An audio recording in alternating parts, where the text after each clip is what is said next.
Messi, Mbappe, Kane নাকি Yamal, এবারের বিশ্বকাপটা হবে কার?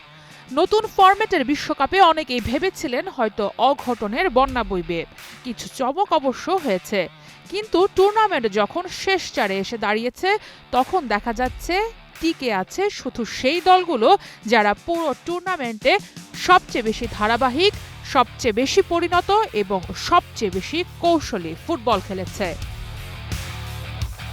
ফ্রান্সের দিকে তাকালেই বিষয়টা পরিষ্কার। তারা কখনো বলের দখল নিয়ে খেলেছে, আবার প্রয়োজন হলে রক্ষণে নেমে কাউন্টার অ্যাটাকেও প্রতিপক্ষকে শাস্তি দিয়েছে। ব্যক্তিগত প্রতিভার পাশাপাশি দলগত শৃঙ্খলা তাদের সবথেকে বড় শক্তি। পুরো টুর্নামেন্টে ফ্রান্স খুব কম সময়ে নিজেদের ম্যাচের নিয়ন্ত্রণটা হারিয়েছে। স্পেনের গল্পটা আরও আকর্ষণীয়। একসময় শুধু ছোট ছোট পাসের জন্য পরিচিত দলটি এখন অনেক বেশি আধুনিক। তারা বলের দখল রাখে, কিন্তু সুযোগ পেলেই দ্রুত আক্রমণে ওঠে। উইং ব্যবহার, ফুলব্যাকের ওভারল্যাপ আর হাই প্রেসিং স্পেনকে এবার অনেক বেশি কার্যকর করে তুলেছে। শুধু সুন্দর ফুটবল না, প্রয়োজনের সময় অ্যাটাকিং ফুটবলও খেলেছে তারা। বিনিয়োগ হোক বিশ্বস্ত, আমার পছন্দ সল্ট বে। ওয়েলকাম টু সল্ট বে।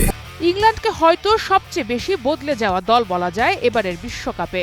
বড় টুর্নামেন্টে চাপ সামলাতে না পারার অভিযোগ ছিল ইংলিশদের। এবার সেই দুর্বলতা দেখা যায়নি। কঠিন ম্যাচে ধৈর্য, ম্যাচের পরিস্থিতি বুঝে কৌশল বদলানো এবং শেষ মুহূর্ত পর্যন্ত লড়াই করার মানসিকতাই হ্যারি কেইন, বেলিংহামদের সেমিফাইনালে তুলেছে।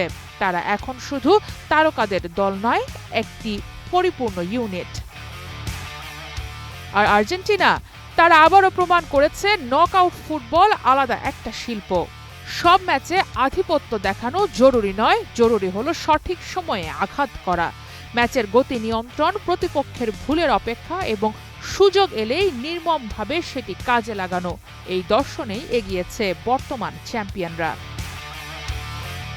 এখন বাকি মাত্র দুটি ধাপ, ফ্রান্স, স্পেন, ইংল্যান্ড নাকি আর্জেন্টিনা। শেষ পর্যন্ত কার হাতে উঠবে বিশ্বকাপের সোনালী ট্রফি? উত্তর মিলবে সেমিফাইনাল আর ফাইনালের দুই মহারণে। সারা মাহবুব, স্টার প্লে।